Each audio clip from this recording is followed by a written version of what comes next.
Hello everybody, this is my review of the Blade USA, I think it's Whetstone, whatever the heck the name is, Jin Tachi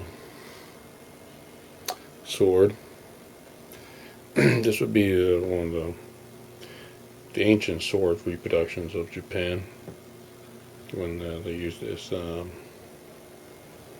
cord here to tie to the belt, and then also the extra lacing for the decoration pieces.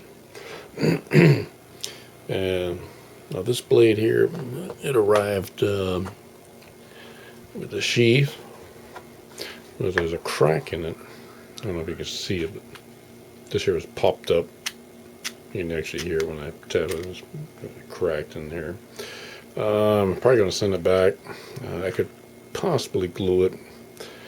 If I can get the glue to lay down, I mean, the crack would disappear, but I don't know about that. So I'll review the blade, and we'll decide after what we do with this thing.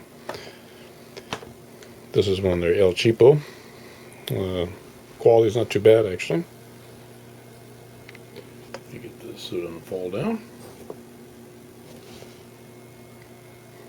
It would have to be sharpened. It's got a fake almond on it. It's supposed to be stainless steel. Probably is. Looks almost like carbon steel. It. Pretty sure it's stainless steel. The other thing is, I doubt it has a tang that would be go all the way through here.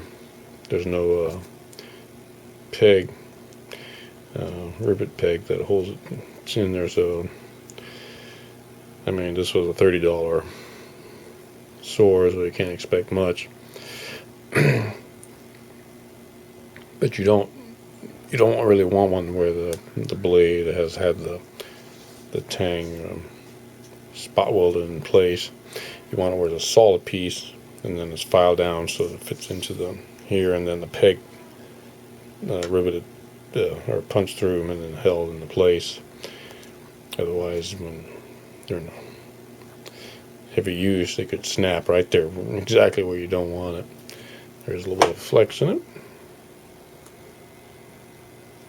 I don't know if you can see it, but like put down here on the ground, which is pretty well normal.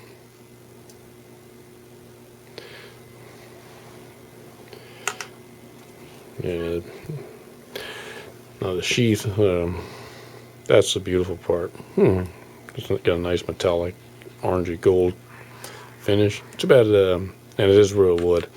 Too bad that it is broken. I figure for a $30 one, you never know what material it's going to be made out of.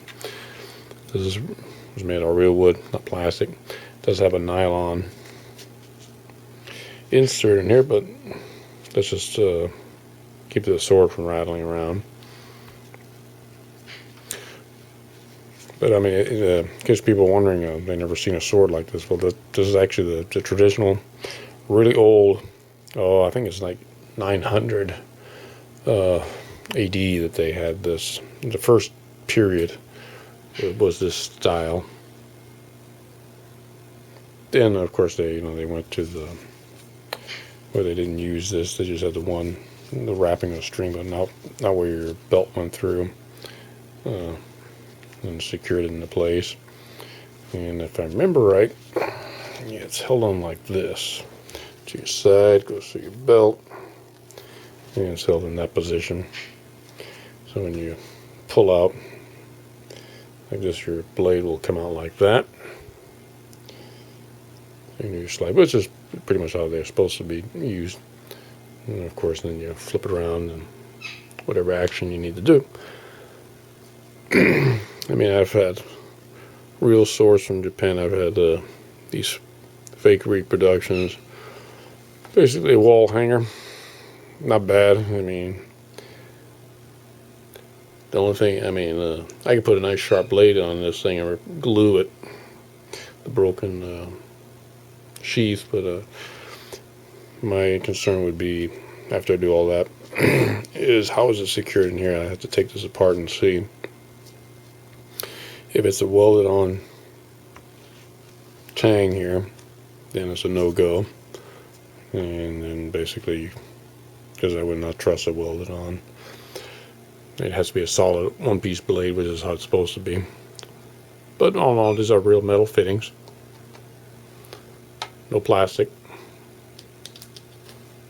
And it's got the cheap vinyl instead of race skin wrapping in there.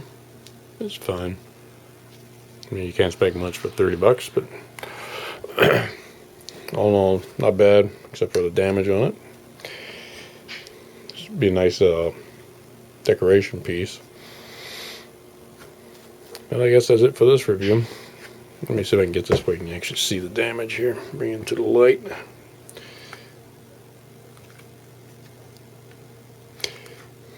There you go.